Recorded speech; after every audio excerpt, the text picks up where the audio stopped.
Hello everyone, কেমন আছো তোমরা সবাই? আমি তো খুব ভালো আছি। আর ভিডিওটা আমি এখন এডিট করে ছাড়ছি, মানে ভিডিওটা কিন্তু এখনকার নয়, ভিডিওটা অনেক আগের বৈশাখ মাসের ভিডিও। মানে বুঝতে পারছো তখন কীরকম গরম ছিল। আর হ্যাঁ, আমরা কিন্তু একটা জায়গায় যাচ্ছি, মানে আজকে কিন্তু আমার দিদির ছেলের জন্মদিন, তাই জন্যই কিন্তু বেরিয়ে পড়েছি সকাল সকাল। বাবা যাবে লাস্টে একদম রাত্রেবেলা, আমি আর মা কিন্তু যাচ্ছি সকালবেলা।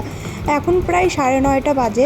তো আমরা কিন্তু এসে অটো ধরে চলে এসেছি দিদির বাড়ির কাছে। দেখো আমার দিদির ছেলে কিন্তু নিতে এসছে, আমাদের আগাতে এসছে। ও তো আমার আশা শুনেই খালি গায়ে দৌড়েছে বাড়ির থেকে। তাহলে দেখতে পাচ্ছ ও কতটা খুশি যে ওর জন্মদিনে ওর মাসি এসছে, দিদা এসছে। ও আগের দিনই কিন্তু ফোন করে বলে দিয়েছিল যে তোরা সবার আগে আসবি, এসে কিন্তু।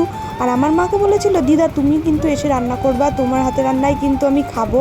ও যে 5 রকমের ভাজা টাজা বলে খাই না, ওই সব আশীর্বাদ করে যখন, ওইটাই বলে রেখেছিল। তাই জন্য আমাদের আরও তাড়াতাড়ি করে আসা।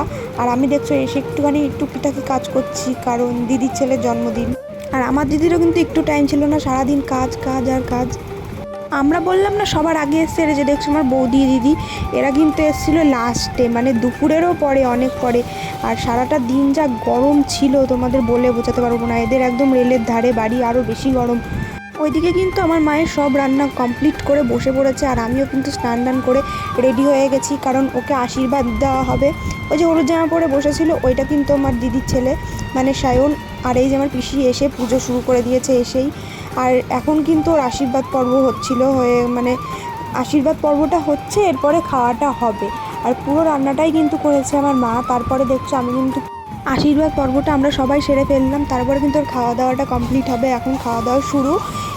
এরপরেই কিন্তু আমরা তোড়জোড় করে সবাই মিলে হাতে নাতে শুরু করে ফেলি, মানে বেলুন ফোলানো। দেখছো সবাই মিলে বেলুনটা ফোলাচ্ছি। বাইরে একটা ছোটো গেট মতন হবে, আর ঘরে কিছু দেওয়া হবে না, কারণ ঘরে তো কেক কাটা হবে না। দেখো বেলুন কিন্তু দেওয়া হয়ে গেছে, অর্ধেক কমপ্লিট। আর আমি এখন ভিডিওটা নিচ্ছি, আর কারণ তাড়াতাড়ি বাড়ি যেতে হবে, আমরা আবার বাড়ি চলে যাব। এটা দেখছো আমার দাদার মেয়ে ছিল, এটা আমার দাদা, ও কিন্তু বড় বেলুনটা ফোলাচ্ছে। এরপরে কিন্তু বার্থডের জন্য বাইরে সব তৈরি করা হবে। আমার দাদা কিন্তু বগুলা থেকে এই কেকটা নিয়ে এসেছিলো। কেকটা দেখেছো আমার জামার সাথে একদম ম্যাচিং হয়ে গেছে, মনে হচ্ছে জন্মদিনটা আমারই। এদিকে তো কেক কাটার সময় হয়ে যাচ্ছে, সবাই ছড়িয়ে ছিটিয়ে আছে, সবাইকে ডেকে তারপরে কেকটা কেটে এখানে সেলিব্রেট করে তারপরে কিন্তু আমরা খাওয়া দাওয়া সেরে কিন্তু আমরা বাড়ির দিকে রওনা দিয়ে দিই। আর ভিডিওটা আমি এখানেই শেষ করছি। ভালো লেগে থাকলে অবশ্যই লাইক কমেন্ট শেয়ার সাবস্ক্রাইব করে দেবে। বাই।